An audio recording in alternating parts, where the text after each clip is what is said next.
Hello and welcome to this episode of Women's Cricket Chat with me, Georgie and Alex, and we are delighted to be joined by the one and only wonderful Georgia Redmayne, accompanied by boot on leg, not cast, which is an exciting thing. So you can wear a boot, she can shower her leg, do not worry, listeners. Georgia, welcome to the podcast. Thank you so much for joining us. We like to think we can entertain your recovery a little bit and keep you occupied for an hour or so. Thanks, Georgie and Alex. Thanks for having me on. It's very exciting. A very slow recovery ahead, but hopefully it'll be very rewarding along the way with this Achilles tendon that's just been repaired. Yeah, so how are you, firstly? And then can you talk us through a little bit about, what actually happened? Because as a doctor yourself, I imagine there was probably some self-diagnosis going on behind the stumps. And what has recovery been like so far? How long ago was it now? So we're recording this on the 20th of December. Yeah, so I did it in the Big Bash semi-final, whatever it's called now, the qualifier or something. They've all got weird fancy names, but against the Strikers. I took a catch behind the stumps, got Deandra Dotton out, was very excited because she'd just been whacking a few sixes all over the park, jumped a few centimetres off the ground, took off to celebrate and thought someone had thrown a ball into my legs. So like what you're saying about the self-diagnosing, it's funny. Like in the moment, I remember just looking back straight away. You're just like, what just happened? Like I honestly felt someone had pegged a ball into my leg, and I'm like, no, this doesn't make sense. I've just caught the ball. It can't be that. And then I was like, maybe Dotton's run around and whacked me with a bat behind my leg. I'm like, surely not. And I'm like, no, she's in front of me. She can't have done that. I look up to the sky. I'm like, maybe there's hail. It's funny how your mind just comes up with weird solutions to why you feel something. And then I think after I kind of realized that someone from the crowd hadn't thrown a ball at me either, I think I had the realization that it was my Achilles and just lay down on the ground in despair for a few moments, I think. But yeah, like I was saying to you before we started recording, just that I think it was just bizarre that I didn't really feel the pain so much. So, I'm pretty stubborn at the best of times. So I was trying my best to stay on the field. I thought I could keep going. I think it was the adrenaline of a Big Bash semi-final out there. I was doing a few kind of keeping movements. I'm like, no, I'm fine. Eventually our physio convinced me like, oh, we'll just go off the field for a couple of overs and examine it. Because I think initially the doctor who came out said he thought it was like a calf injury. Probably deep down like, it probably felt more like an Achilles. And examining it off the field in the physio room, it was pretty obviously an Achilles rupture. So I think that's probably when the pain started, once I realized how much time I'd have off and that I'd miss the rest of the home season. So that hurt more than the injury itself, I think. And you've been in hospital, you've had surgery, but all back home watching Netflix and watching the Australian season as it hits full flow, I guess. Yeah, I had surgery. I think I did on a Thursday night, and then got in to see the specialist on the Monday. It's the annoying thing, you got to wait the weekend. I'm like, if you're ever going to, break a bone or rupture an Achilles, need surgery, do it on a Monday, so then you have the whole week to get it sorted. You don't have to wait over the weekend. I had surgery on the Tuesday evening. So today, as of recording, it's exactly 3 weeks post-op, which is very exciting. The first 2 weeks is pretty hard because very strict instructions. Like I couldn't do any exercise whatsoever, even like upper body stuff, because they didn't want extra blood flow and things into the cast. So there was a lot of TV watched, and luckily the test matches have started here in Australia, and now the WNCL competition's back restarted. So I've been watching a lot of cricket and trying to not get too much FOMO. Our Queensland Fire team start again tomorrow, so I'm very excited to watch that. And you were saying before this that you're going to be, trying to get involved somehow and just like taking stats from home from watching the game to feel like you're part of it. Do you sort of FaceTime the team as well? I keep in contact with the girls, obviously.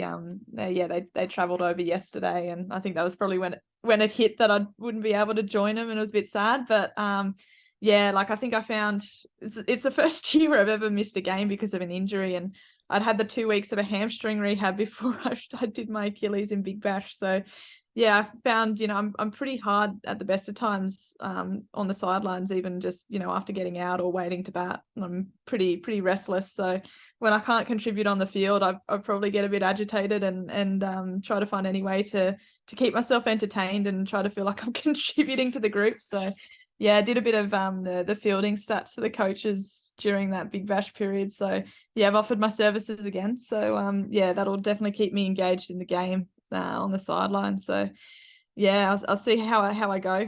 You often get a bit of feedback from the players if they like or dislike some of the points that you're awarding out. But yeah, I could cop some abuse if they're unhappy. But yeah, no, it should be good fun. And yeah, I'll be watching every ball anyway, so it's nice to feel like I can help out. And obviously, Achilles and ACL injuries are such a hot topic of late, especially in women's sport, particularly women's football. I think there's a stat somewhere that says 8 of the 10 Ballon d'Or 2021 nominees have all got Achilles or some form of ACL injury.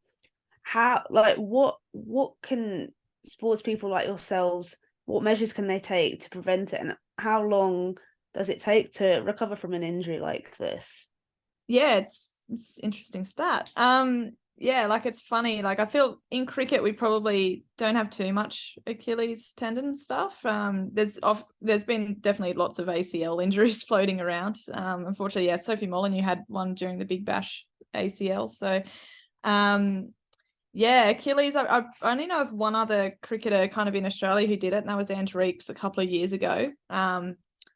But yeah, it's funny. Like you kind of hear a bit about Achilles tendon injuries, and you probably think it's something a little bit more spectacular than maybe the way I did it, just barely getting off the ground. It's quite embarrassing to reflect on it in a way, how on earth I did it doing that. But yeah, it's kind of one of those random things, really. Like I've had a bit of tendinopathy in my Achilles tendon for a couple of years. So I did go into the game like, oh, it's a little bit sore, but it's a lot less sore than other games that I'd had, where I've had barely able to run and it's just burning. So, but that, that doesn't really make you at a huge increased risk. It's kind of just one of those random things that happens when it just snaps. So, yeah, it's a funny one. It was actually really cool. I got to go to the Queensland Academy of Sport last week, and our team physio arranged that to meet up with an Olympic steeplechaser, and she did hers at Tokyo 2020. So able to hear a bit about her rehab and her journey, which was fascinating and provided a lot of hope for me because she was saying, 5 or 6 months she was feeling really good. So yeah, that's kind of what I'm aiming for now, to try to hopefully get back at 5-6 months would be ideal. But sometimes it might be longer, sometimes it might be shorter. So it kind of just varies as we go. But yeah, it's funny kind of comparing stories with her. I'm like, oh well, hers was during an Olympic final, going over a big hurdle and lying down on the Olympic Stadium, and mine was barely getting off the ground taking a catch. So I was a bit embarrassed by that. But yeah, it's pretty cool to talk to some of the other athletes who have done it. And maybe she can give you some advice on how better to jump safely, because jumping is obviously not the one for you. I do still have this really great image of the idea that you thought the dotting had come around and whacked you around that ankle. I was like, that's a bit rude, isn't it? I'm like, surely not. And then I'm like, no, she's in front of me, she's walking on. The worst thing is that I was all I could think of was like, I went down before I could see the umpire put his finger up, and I was lying on the ground. I'm like, did he give it out? And I saw JJ came over to me. I'm like, Jono, we got a review. She hit it. If he hasn't given it out, she's like, Red, it's out. So I was just lying on the ground. I'm like, well, no one can see I don't review hard. I don't appeal well. I put everything into it that I snapped a tendon. So yeah, maybe just got to calm down on the wicket celebrations a little bit in the future potentially. And do you find that your background as a doctor has sort of helped or hindered you in the recovery? And also, how do you balance, like, being a doctor is a hell of a lot anyway, being a cricketer is a hell of a lot. How have you managed to sort of navigate that world and being able to find that balance? Like, I'm not sure about help or hinder. It's probably a bit of both. I've certainly very much pushed the physio, I remember during the hamstring rehab, to try to get me back early. But in the same mindset, you're also very, aware that you don't want to do anything too bad. So you do obviously have great respect for, you know, the people whose job it is to look after you. So you do everything they say. But yeah, I think I was pestering a lot for those couple of weeks trying to get back for an earlier Big Bash game, just because I just, you know, love playing so much. So yeah, probably use it as a bit of leverage sometimes, just like, oh no, I'm a doctor, I'm fine, I know it's all fine. But they obviously know a lot more about it than I do, because they work in it every day. But yeah, like in terms of the balance, it was probably a tough couple of years there for a while, kind of finishing uni, and playing kind of professional cricket and studying full time, and then getting my internship done. Yeah, definitely a busy couple of years. At the moment, I've got a lot more free time because I'm not in a permanent job somewhere. So I kind of made the decision not to, I guess, renew my hospital contract after my first couple of years working, and just taking on more casual jobs when I have a bit of free time. And I think it was a great decision because, you know, it allowed me to go over to England, play in the 100, play in Fairbreak, be a part of some of the Aussie tours. So it would have been hard to keep getting leave for extended periods of time. So it certainly freed me up to, I guess, pursue the cricket dream and travel around the world and play, which has been awesome. So yeah, it's, you know, it's something that I can go back to when I need to full time, and something I try to continue when I do have the free time in off seasons and stuff like that. So yeah, it's nice. I guess I'm at the point of that I've done the hard work the previous years that I can pick and choose a bit when and where I work. So yeah, I'm kind of feel like I'm reaping a bit of the rewards and a bit more free time now after a few years of pretty stressful balancing. And where did this love of anatomy and, you know, learning about the body come from? Because obviously, generally with cricketers, they do love sports science, but I've never really seen anyone go down the doctor route. So where did this love come from? Yeah, I think, like, I don't know, I always loved learning at school. Like I always love studying and learning different things, and like I always kind of wanted to be involved in health in some way. And so, like, you know, looking at physio and stuff like that. There's a lot of physios who are cricketers as well. We have quite a few in our system. But yeah, I think by the time I got to maybe year 10 or so, like just looking at the different options, and I'm like, well, medicine's just so broad. Like there's so many different areas you can branch into. Whereas physios or like other, you know, health careers may be a bit more contained. So yeah, I think that appealed to me, the fact that there's just so many different branches of it that you can kind of dip your feet in. So there's so many options open to you. And I was probably also very competitive, being a sports person growing up, and I think the challenge of getting into medicine drew me in as well. So yeah, I think kind of going through the process of getting into uni and just having, like, I just really enjoyed all the, you know, different, I guess, branches of medicine that you get to learn. So yeah, it was a lot to take on. It was 6 years full-time study, but at that point, like when I decided to do it, I wasn't considering a career as a cricketer at all. Like it's kind of funny how life turns out in a way. I think people who'd maybe mentioned it to me, I'd laugh in their face if they suggested I'd be playing professional cricket. But yeah, it's kind of funny how, you know, opportunities come up at the right time. And I think when I did get the chance to play, it was about halfway through my uni degree, playing the Big Bash, and get a taste of that. You know, you get a little taste of a little bit of success, and you just want to kind of keep striving for it and keep challenging yourself to be the best you can. I've always been a bit of a stubborn competitor. So yeah, I think kind of since then I just haven't really looked back, and try to be better every day and try to, you know, challenge myself against the best in the world. So I kind of love where I'm at the moment. And yeah, it's funny now I can say I'm a professional cricketer and a bit of a part-time doctor when I feel like it. So yeah, it's kind of bizarre looking back on kind of how I was probably more a full-time student, did a bit of cricket on the side, and now it's more full-time cricketer almost with a bit of medicine on the side. So yeah, I think it's a great testament to how far the game's developed in those years, and we've gone from very kind of amateur, semi-professional to now it's, you know, viable kind of profession for girls and women. So yeah, it's really exciting and pretty honoured to be a part of, I guess, that transition phase, which is really cool.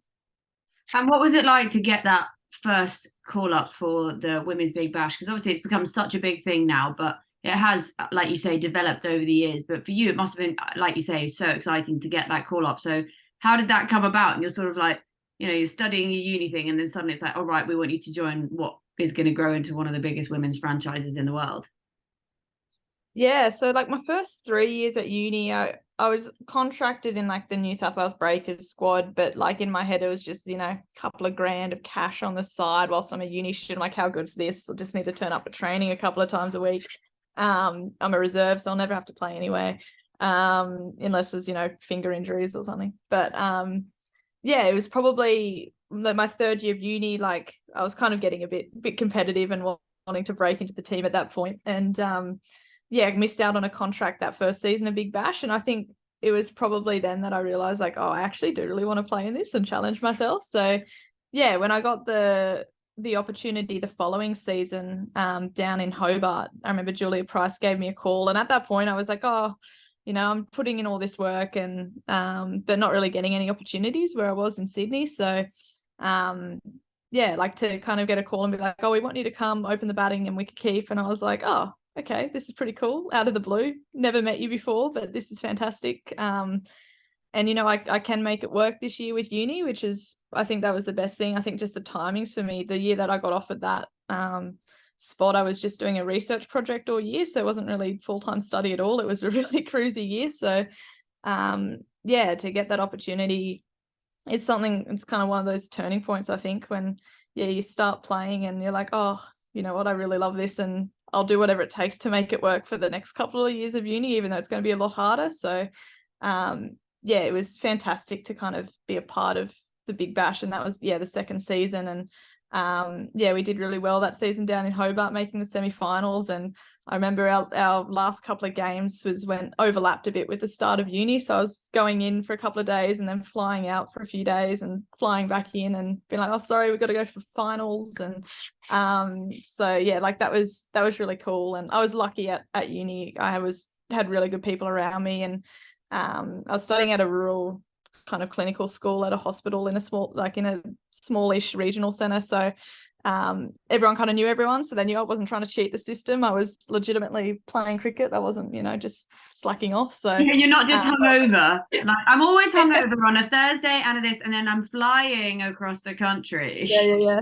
Cricket again. Yeah. So yeah, no, it's really cool. Like, to know that they kind of helped me through it, and we kind of worked out ways to make sure I got, the attendance I required and all of that. So yeah, I think I was pretty fortunate to have people help me through it. And obviously, having been a part of the Big Bash since the second season to now, what are some of the changes and developments you've seen from the beginning of your time in the Big Bash to now?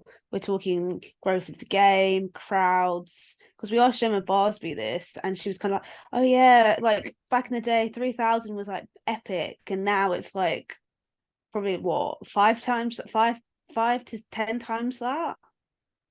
Yeah, like it's funny. Like, I remember because the first, I can't remember how many years it was, maybe 5 or 6. I think it was 5 years. They still had like double headers and things, or maybe it's 4 years, I can't remember. And now we're kind of standalone. So I feel like sometimes the scheduling's really annoying. Like, we'll play a Wednesday 11 a.m. game like at a random ground and be like, well, no one's going to come and watch this. It's not even school holidays. But then other times you get to play in prime time on TV at night, and it's like amazing atmosphere in the crowd, and you get, prime time coverage on the television. So yeah, like I feel like it's a bit different going from double headers, which I think works really well in the 100 comp in England, to now doing the standalone. I think it's definitely helped our TV ratings, but sometimes the attendance figures are down a bit. But yeah, it's an interesting question. I definitely think, the standard obviously gets better and better, and I think just the amount of domestic players who just the quality and depth in domestic players, I think, has definitely grown over those years. Like, it's funny, kind of like, when we get to play in like Aussie games and things, like you look at the team, you're like, oh my goodness, this team could be playing international cricket. And it just, like, I think just the success of the Aussie team is probably reflected, like whenever someone goes in there and gets a go, it's like they're always getting success, because I think just the way that the WBBL and WNCL as well, I think it prepares players so well for international cricket. And I think, yeah, the international players as well. Like, I think just the quality of the games just get better and better. And yeah, it's been fantastic. And yeah, the people who are interested in it, I think, and the media coverage definitely gotten better over the years. And it's great to see some, you know, in-depth analysis and even criticism, whereas like the first couple of years it's like, oh look, these girls are playing cricket, oh look at them go, and everything's like trying to pump it up even when we're dropping catches like left, right and center. And I think the fact that it's probably taken a bit more seriously, and you see so many people are more invested in it and following it across the world, I think is really cool. And you know, we're not treated as like women cricketers as a bit of a novelty. It's kind of more like, oh no, we're serious cricketers, and you know, get treated and judged as such. And I think that's really cool as well. Yeah, and I think that's where Australia have been so far ahead of everyone, and why they are literally like, I would say the Australian women's cricket team are the best team of any gender in any sport in the world, because they're just indomitable. Like, lost for the first time in 2022 the other day, and it's the end of December. Like, just insane. Yeah, in a super over. So that's like not even the actual game anyway, you know. Ask anyone who watched the men's 2019 World Cup. Well, if you ask a New Zealand person or an English person, it might be a bit different. But what is it that's just been so amazing about Australian cricket is that they brought in these contracts early, and like, how has it been to be part of that and sort of leading the way in women's cricket and realizing, you know, we are setting the precedent for the world here, and you just keep bringing these players, and something like the Big Bash has obviously been so important, but like these youngsters that are coming through, and I look at them like, God, I'm so old, they are so good. What's it been like to be part of that development in Australia, and sort of part of the, you know, the contracts that came in so much earlier than the rest of the world, and what's it like to be part of the side that are reaping the rewards of all that input? Yeah, I think it's been like 5 or 6. I think it was 2017. There was a new MOU come out with Cricket Australia and the ACA, and at that point everyone was on contracts, maybe like $7,000. You might get $10,000 for Big Bash or something like that. So yeah, I think with that MOU, it changed that everyone with their WNCL contracts were given, well, plus Big Bash, you would be a professional wage. And it wasn't a great one at that point, but like it was still, you know, certainly a decent amount that, you know, you don't have to work 3 jobs on the side and then try to play at the same time. So it was a huge game changer. And I think like for young girls coming through, well, it's kind of a double-edged sword, really, like, because a lot of us had, you know, been studying and working and then doing cricket on the side, and a lot of these girls could just go straight into cricket, which sometimes means that they miss out on maybe having a bit more balance with, you know, study or work. But like the fact that they can have that choice, I think is really cool.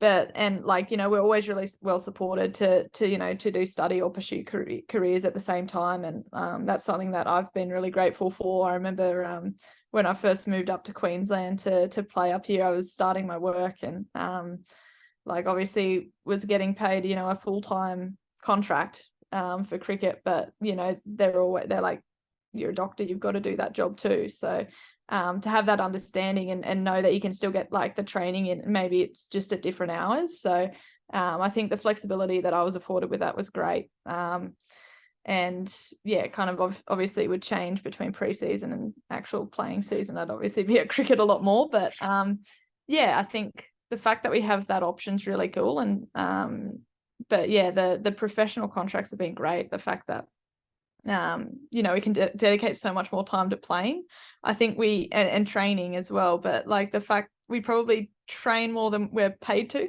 at the moment. So it'll be really exciting. I think the next couple of months they're negotiating a new MOU, so I think it'll only go even better.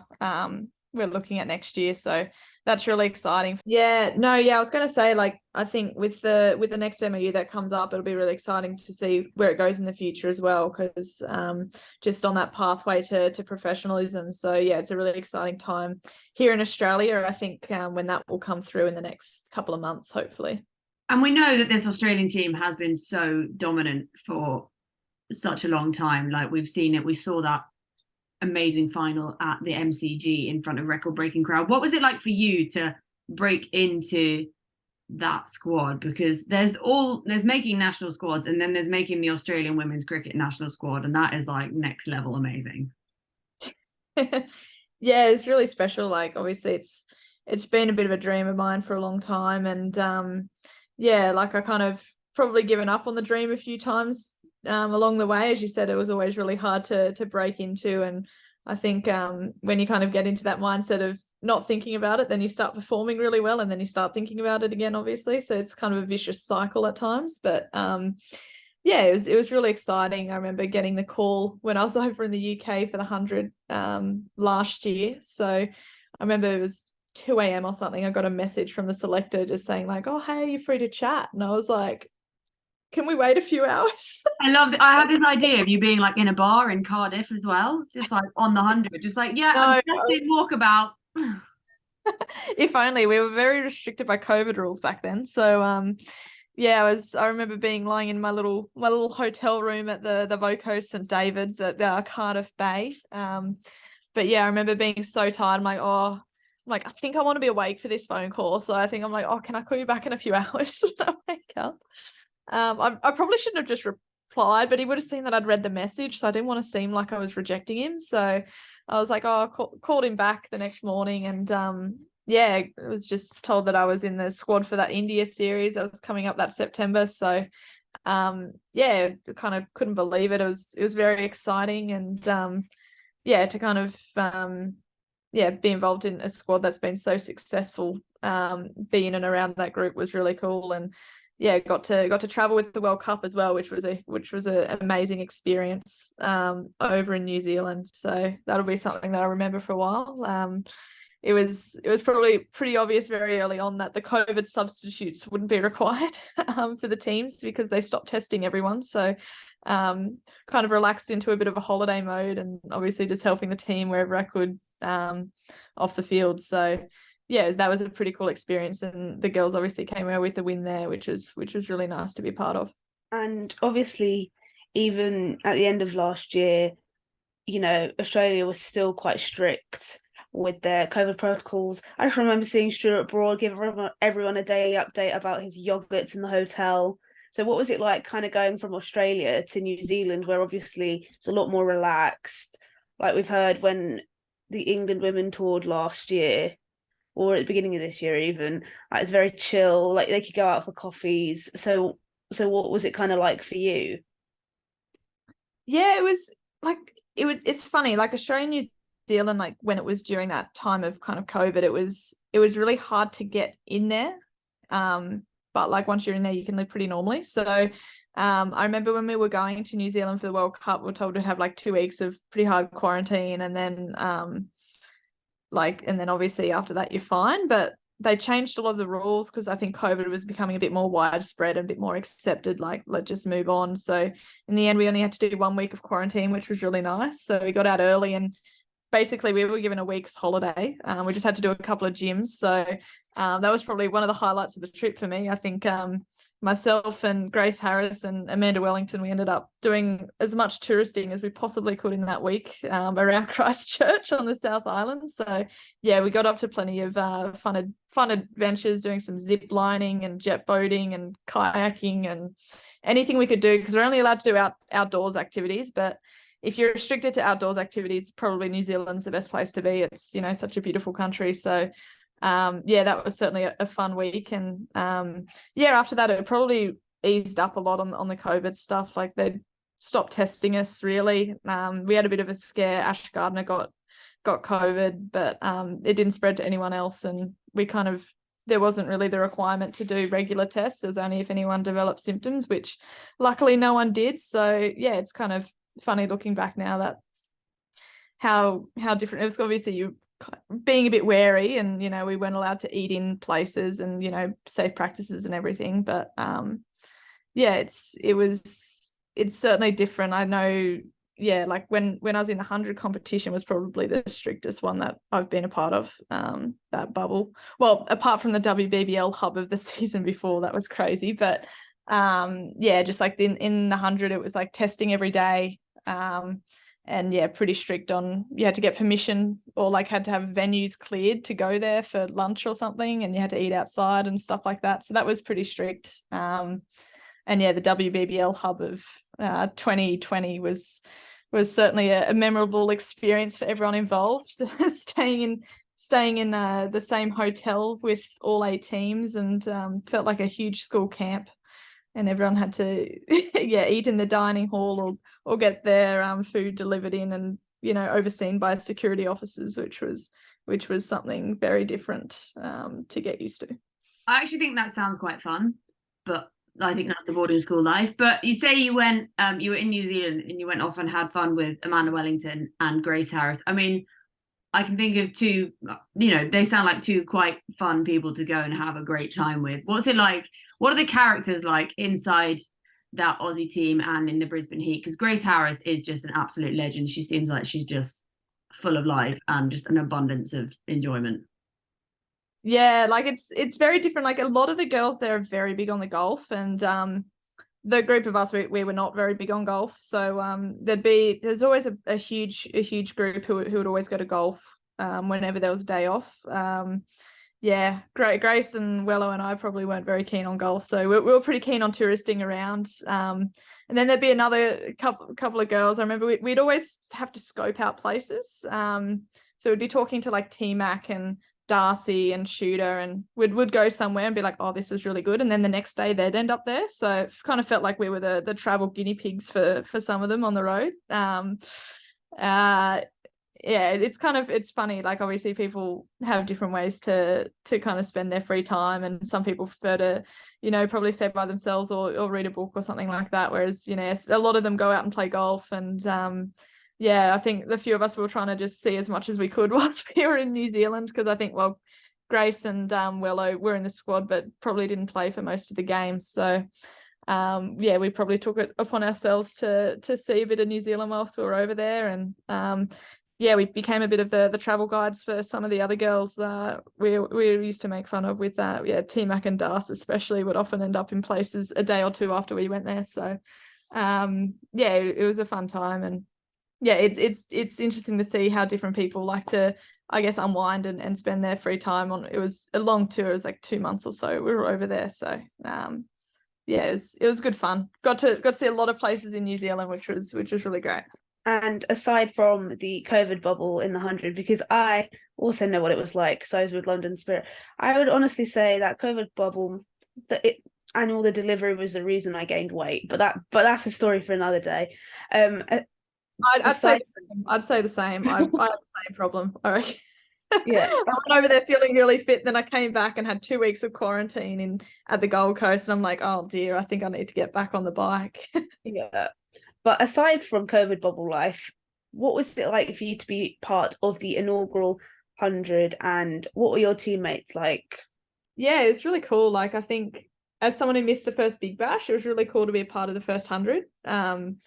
And it was kind of late. I think I knew about a month before that I'd be going over, getting a late call up. I think I was replacement for Beth Mooney when she pulled out. And obviously Meg Lenning had pulled out as well for the Welsh Fire at that point. So yeah, it was I had about a month to prepare, but it was certainly so exciting. And yeah, getting over there. I remember I had a bit of a fangirl moment. The first teammate because I was probably the first one over at the hotel, and the second person there was Sarah Taylor. And obviously as a wicket keeper, I was a big fan. I was having big fangirl moments. And yeah, getting to train with her was really cool. And then the rest of the girls were great too. And like a lot of them had obviously played a fair bit with each other at the Western Storm. So they had a kind of a great connection with each other. And in terms of the internationals who were there, we had Piper Cleary and Hayley Matthews, who I've played with both of them previously. So that was really great to be back with those girls. So yeah, really enjoyed it.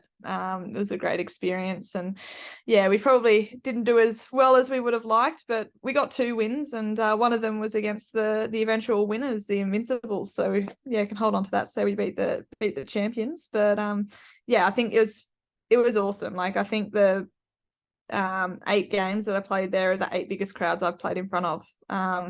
And certainly I think the English crowds are certainly something different. The way that you get heckled in the field is just amazing. So yeah, Probably like quite a lot of beer that relates. Yeah, there's probably a positive correlation between beers drunk and heckling levels. yeah, but like it's something that we're not really used to back home as much. So that was, yes, definitely something to embrace when you misfield a ball and you get heckled by the home crowd. So yeah, it was a lot of fun, and yeah, playing at the biggest grounds in the country was incredible. I didn't get to play at Lord's, unfortunately, but got to play at like the Oval and Edgbaston and some of the other, just like, it was just amazing, the atmosphere there, and something that I'll always remember. And yeah, definitely probably the highlight of the tournament for me, just the way that they did the double headers and the crowds and the atmosphere. You certainly felt a part of something really special. And I think COVID was actually something to thank for those double headers coming about in the first place, because that wasn't the original plan. So we can thank COVID for something. So I just want I like they kept that going too. Like, I think it worked so well, and they're like, oh, we'll keep this. We won't have the girls playing at Taunton or something. We'll have them playing at the Aegeus Bowl instead. So yeah. like, I think it was a stroke of luck for the women's 100 that it worked out so well.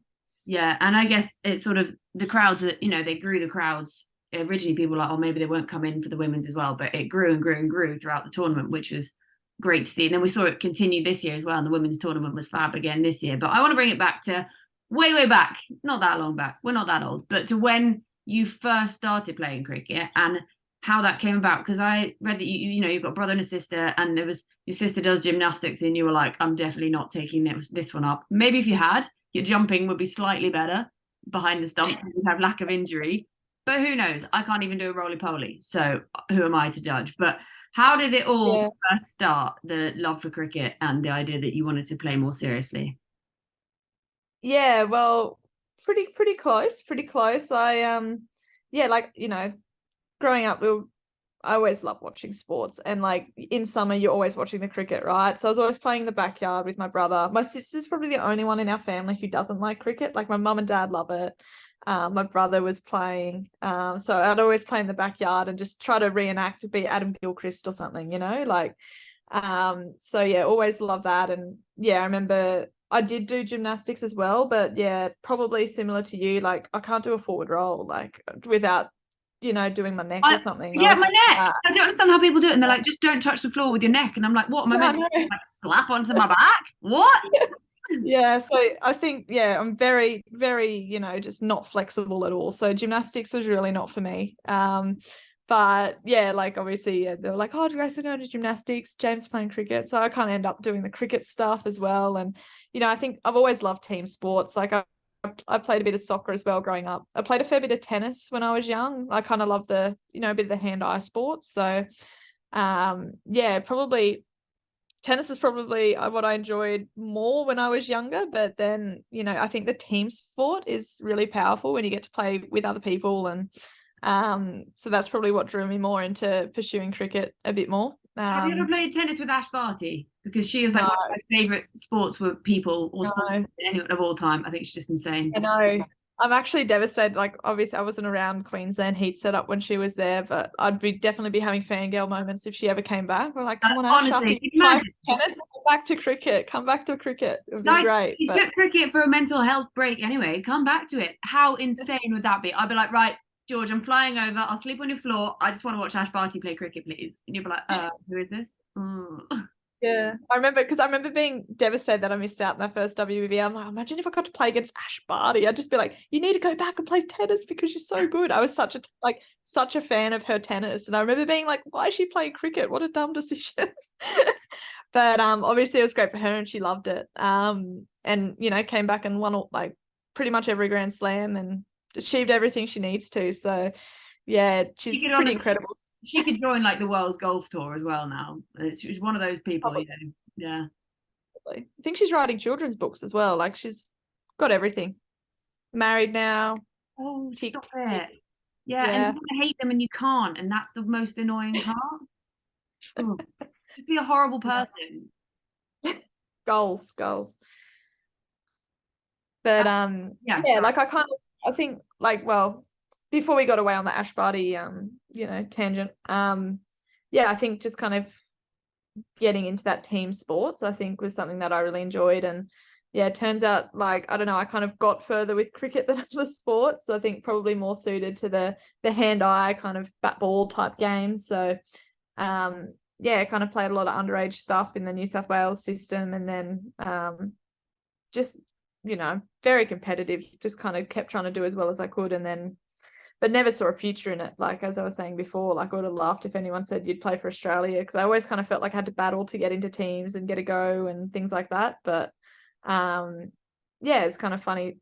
Like, when I moved to Sydney for uni, I'm like, I'll just play club cricket, as you know, because I enjoy playing. And then yeah, kind of getting picked up in breaker squads, and then yeah, eventually going to Tasmania and Hobart, and now up to Brisbane. It's really kind of strange where cricket can take you. And between school and uni, I did a gap year over in the UK and played county cricket there. So I was kind of using it as more of a way to see the world and travel around for a while. And yeah, it's funny how now it's, you know, it's a profession in a way. So it's interesting how it's developed from probably more a pastime and a nice little avenue to go overseas, and now it's taking up most of my life. And yeah, I'm trying to rehab this injury as fast as I can so I can get back out on the field.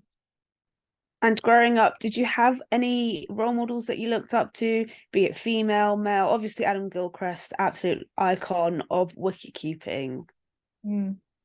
Yeah, well, Adam, he grew up in a town next to mine as well, so he was the obvious choice of hero for me, and kind of I was probably the perfect age to be watching him, you know, absolutely smash them around at the international level. It was, yeah, always my idol growing up. I know his dad Stan really well. He did a bit of coaching with me, so yeah, always idolized Adam, and you know, as like the local boy who went and achieved such great stuff. So yeah, he was definitely my hero. I also love Mike Hussey as well. Was always one of my favorites. But yeah, it's funny, like, because kind of growing up there wasn't too much women's cricket on TV, and if it was like once a season maybe. So yeah, like probably most of my idols growing up were men's cricketers. But yeah, as I mentioned before, I think once I started watching female cricket, being the wicket keeper, I loved watching Sarah Taylor play behind the stumps. So yeah, she was probably one that I looked up to a lot in the women's game especially. And also I read that you also played men's second grade cricket alongside your dad. What was that like? Yeah, it's funny because I often have, you know, the father-son, you know, teams or weekends. And yeah, I remember I think I was 16 or so, and I was playing junior cricket with the boys, but then in the afternoon on the Saturday there'd be the men's cricket. So yeah, I was playing second grade and my dad was there. So yeah, it's kind of a cute little father-daughter moment playing cricket together. I remember once, probably the most terrified I've been batting was when we were playing the Byron Bay team, and there was this boy there, and he was the quickest bowler I think I can ever remember facing. And we're on a dodgy little synthetic wicket as well, which was a bit of a shame because I don't think Byron Bay had a turf wicket. And I just remember shutting my eyes when I was facing the ball, and my dad was batting up the other end, and he had no intention whatsoever of getting me off strike. So I had to stay facing this quick bowler, and I did not enjoy it whatsoever. He was meanwhile facing some nice little off spinner at the other end, and just decided not to take the single. So yeah, I was stuck fearing for my life at the other end. But yeah, it was really nice playing with him. I remember, yeah, I didn't last too long in that team. I remember breaking my finger, wicket keeping, I think, to the men. And yeah, so I had a bit of time off after that. And then once I kind of finished school, I went and played in Sydney. But yeah, it was definitely a season or two where I'd get a few games in with Dad, which was really nice, whilst he was still playing. And then in 2017, firstly, was that a really awkward car ride home after that? And you were like, why weren't you running singles? I think I was just so traumatized. I didn't want to talk. No, it was silent, sort of grey, like I don't know. Any danger of getting me off strike. I think I ended up getting out, but I wasn't actually watching the ball. I was too busy trying to flinch and close my eyes as the ball was coming down at me, I think. But no, it was fine. I can't really remember much else from that game apart from shutting my eyes as I was hitting the ball, which is not advice I would give to anyone at home listening. It's toughened you up nicely, and it helped develop you into the cricketer you are today, the cricketer that won the Betty Wilson Young Cricketer Award of the Year. Young Cricketer of the Year award in 2017-18. What was it like to win that? Because you're among some like pretty big names who've also won it. Yeah, it's incredible. I remember like when I first got like I can't remember if it was like an email or something, but like an invitation to the Alan Border Medal Night. I was like, oh, okay, this is pretty cool. And I remember going there and you have to like, go into the waiting room and mingle and stuff. And I'm like looking around at everyone in the room. And I'm like, I think I'm the only person here who's never played for Australia. And I was like so starstruck by everyone there. It was quite bizarre in a way. And then, I think I got, presented by, Michael Slater was there. It was incredible. Getting that award is really nice. And, it's probably really good company. I think the other girls who've won that award have gone on and done some really great stuff. So, it's something I'm pretty proud of. And what was it like, after that? Did you feel that there was any kind of pressure to, go on and do like the most enormous things really quickly? Was it like, oh God, there's this big spotlight on me now. I am this young person. I've got to perform. Did that sort of affect you in any way? Not really. Like I didn't actually feel too young at the time. I think I was like 22 or 23 or something, but because I hadn't actually played any games before that, because it's kind of like you have to be under a certain age, but also have played like a certain number. You kind of played more than a certain number of games to qualify for it. And I think the fact that I probably started my career a bit later than most, like you see a lot of the girls now are playing for their states at 17, 18, 19. I probably didn't really start playing Big Bash until I was 22, 23. So that probably helped me come in and probably be a bit more successful when I did come in, because I'd had so much more cricket behind me and probably a bit more experience. So like I didn't feel too young with like, the hype. I feel like some of the young girls kind of coming out of school probably get a lot of expectations put on their shoulders really early. So I probably never was someone who ever got that. So it was kind of me coming through a bit later, and I was pretty established probably where I was at that point. Like, like obviously as a wicket keeper, they'd had Midge and Moons in the team for a long time. So I was kind of just knew where I was at that point. And I didn't really feel too much expectation, and just kind of went about my normal business really. I've never really felt like I've been one that's had a huge expectation on them that, they're going to be the next big thing or anything. I always kind of feel, as I mentioned before, I've been a bit of a battler and a bit stubborn trying to work my way through doors. So, it's probably something that, I just thought it was a great honour and something that I can reflect really well back on rather than any pressure or anything like that. And obviously you've had such a glittering career so far. We can't have you on and not talk about Fair Break. What was it like for you? Who was sort of the standout performers? And who was the person on your team that you just kind of clicked with immediately? Yeah, Fair Break was awesome. I remember when I got asked to do it, I think I was just finished the Big Bash the year before, and I just thought it sounded like such a great concept. And I'd been involved with Fair Break previously. They'd had a game out at Bowral at Bradman Oval that I'd been a part of. I think 2020 was like just when COVID was first hitting, and it was like when the World Cup was on and everything. So it's really nice to be asked back, and I was so devastated I missed half the games because of COVID, but I loved it. I think our team, the Warriors, we had I think like 11 or 12 different nations or something like that, which was incredible. And I was the only Australian, so I was like going in as like, oh, this is great. Got to play with Hayley Matthews again. That's our third franchise playing together now. We always joke we seem to be in a franchise that doesn't tend to do very well, but we always love batting together. So that was good fun. And Mignon Dupree I'd never met before, but have always wanted to play with her, and we clicked really well instantly. So she was great. She's someone I've always wanted to play with, so loved getting the chance to play with her. There was some like the associate girls were fantastic. I remember Yasmin Khan from Namibia, loved meeting her, and I was trying to get her over to Australia this season, but fortunately that one fell through, but maybe next year to play some club cricket over here. Then Esha Oza from UAE, she was great. Kind of the local girl back there. So yeah, it was fantastic. Like it really gave a huge sense of perspective, I think, as well. Just how different your cricket story is compared to some of these girls. And yeah, like one of our girls from Argentina, like she had to learn English because she went like through cricket, and she learnt it through watching movies. And I'm like, that's just incredible. Like I could barely tell, like obviously it's your second language, but I can barely tell because you speak it so well. And yeah, just the complete diverse backgrounds of everyone in that team. Like it was such a unique experience, I think. So yeah, I thought it was fantastic. And have you all kept in touch?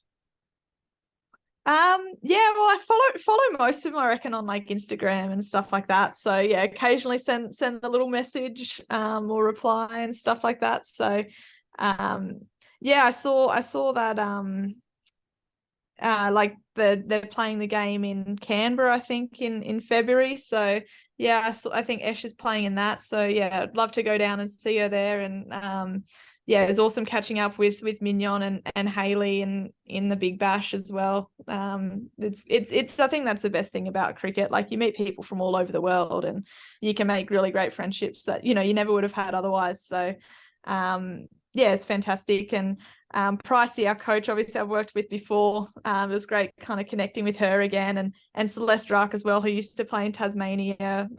Caught up with Catherine Bryce. She's been over in Hobart playing some club cricket down here. So yeah, it's great to catch up with her when I was down there for Big Bash too. So yeah, I think it's great that you're able to keep in touch and catch up with people when you see them. It's fantastic. And yeah, I think I hope the competition keeps going, and it's it's always nice to meet up with people and yeah, form friendships that you never would have made otherwise with people from completely different backgrounds to your own. But like obviously I was part of it too, and it was amazing to see that sort of the relationships develop, and then people that just, it sounds awful to say sort of surprising us, but there were people that surprised us, that because obviously we've never heard of some of these players, and then they're coming out and they're just absolutely holding their own against some of the biggest names in the game. So it has been incredible to see that sort of development. And I think going forward, it'd be so cool if you can get down to Canberra, you can like let us know what's happening down there. You can be our roving reporter from Canberra. Obviously all things permitting with Achilles and all that situation, but I imagine you'll be allowed to get on a plane and get to wherever by then. Yeah, I hope so. It'd be great to be involved in some way and see some of those girls again. Like as you were saying, like it's really cool. Like I've developed an interest in watching, like, well, not watching, but like I'm following like the scores of all those World Cup qualifiers and stuff like that. And be like, oh, I know these people now. So that's really cool, and following how they go. And I think it was a great tournament for the growth of a lot of those associate players, and they're only going to get better and better, and that's great for the game. You don't, as great as it is for Australia to be dominating, you don't want one, two, or three teams just being so far above the rest of the world. So yeah, like I think it's great for the health of the game to have so many people from so many countries developing and getting opportunities to play high level competitions. And just before we round up, if we touch on that, just looking ahead and Australia dominating for so long, there is the Women's World Cup coming up in February. Who would you put your money on? Oh, look, Australia, obviously, I'm not sure I'm allowed to say anyone else. Probably the safest bet. I'm, though, putting it out there, I'm not allowed to bet on cricket. I have no intention of betting on cricket. Okay, so let's rephrase it. Who do you think have the biggest, who's going to take home the trophy? Oh, the Aussies. Come on. They're going to win. But yeah, I think India and England both looking very good. And yeah, I love watching all the, like I follow all the other international games.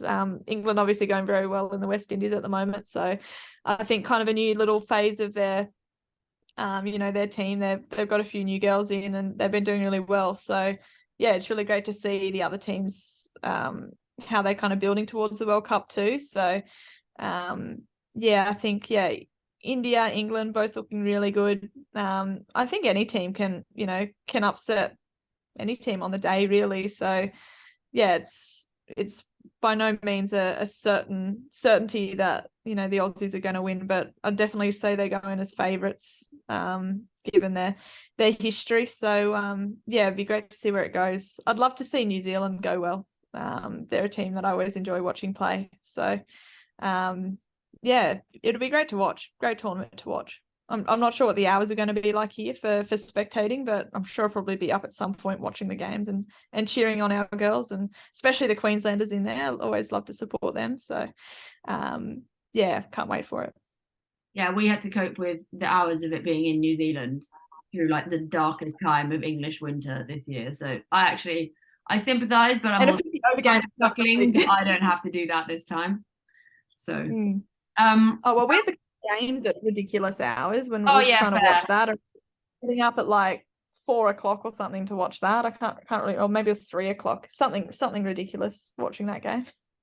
Yeah, I got up at 3 o'clock to watch Birmingham. Good old Birmingham. But that was amazing too, being able to have cricket as part of that. I guess that kind of just shows the growth of the women's game. We always like to round up these podcasts with just like a few quick fire questions. First one we always like to go for is, what is your favourite item at a cricket tea? Your favourite food item? At a tea? Oh, I tell you what, I love the teas in England. Nothing comes close here in Australia. They were very much more unhealthy, but cricket tea. Oh, it varies at every place. I love a good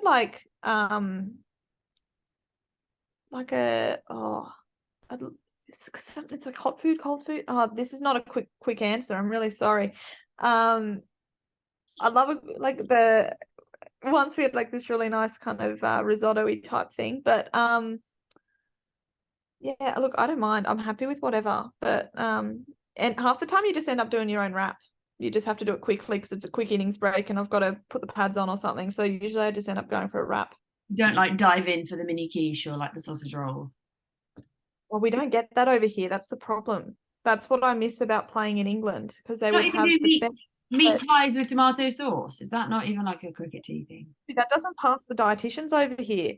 We but like the best, so like in England, right, they have, you know, the beautiful the club or whatever that you go to just provide all the teas. It's great. There's food, there's like pizza, pasta, sausage roll, like all this stuff, and I'm like, this is fantastic. Over here for club cricket, you just got to bring your own lunch, but then in like WNCL, WBBL, it's all very dietitian approved, so it's all very healthy. In saying that, I love when I played in India and you get like naan bread and curry. I was like, this is fantastic. Though probably not what you want in the middle of an innings when you've kind of lost about 3 liters of sweat. You probably don't want a hot curry, but yeah, it's funny when you kind of go to different places in the world and see what the food is that they serve you up. So that was a really long answer. Favorite musician or artist? Oh God. Maybe like Coldplay. I don't really have a favorite. I change my vibe all the time, but I do like Coldplay. Favorite sledge you've ever used or heard? Oh, I don't know. So many just very specific, you've got to be there type moments. I do like saying like, half the time when I sledge, I'm sledging my own teammates because I don't like to sledge the opposition too much. But like say if one of our players is getting absolutely pumped, I'll just be like, oh yeah, you got her in 2 minds. She's not sure if she wants to hit a 6 or a 4 or something like that. But just to try to take the piss out of my own teammates is probably what I do more than sledging the opposition so much. Favorite ground you've played at? Probably I love Adelaide Oval. Just probably because a lot of the other grounds in Australia, I was really lucky. I got to play on like the Gabba and the SCG and the MCG and Blunston and the WACA pretty early on. But the Adelaide Oval was probably the one that I had to wait for the longest. And I played there for the first time last season. And it's just such a picturesque ground, I think. So I've got a bit of a soft spot for that. I love Allan Border Field in Brisbane because it's usually a great batting ground. I love Blunston Arena. I've got a very soft spot for that. It's another great batting ground. Probably just grounds where I'd get runs on, I quite like. But yeah, like as I mentioned before, in the 100, I love playing at the Oval and Edgbaston were two pretty big grounds. But if I ever got to play at Lords, that would definitely jump to the top of the list. Well, that was going to be our next question. Where would you like to play? So that's easy, that one. Who is the most fun teammate? Because I have this image that it's probably Grace Harris. Yeah, it's probably Grace Harris. Love playing with Grace. Love batting with Grace. We always call each other batting besties. So we love batting together. And she's always great fun on tour. You know, she's very easy to keep a conversation with because she'll do 80-90% of the talking, and you just have to sit there and nod and smile and just agree with what she's saying. So yeah, no, she's great fun. Always a laugh. And a sister too. They're both absolute crack ups. So yeah, there's never a dull moment when you're hanging out with Grace Harris, I think. Before our time runs out, could you please tell our followers where they can find you on social media? Yeah, so look, I've just got Instagram. I don't have Twitter. So Instagram is Redmayne8 is my Instagram handle. Is that what you call it? Yeah. Hopefully some good content there that people will enjoy. Love that. And well, all our followers can go there and see what is going on with all your recovery, rehab, and as you build towards the rest of your career. So Georgia Redmayne, thank you so much for joining us today on Women's Cricket Chat. It's been absolutely fab, and we wish you all the best in your recovery. No worries. Thanks so much for having me.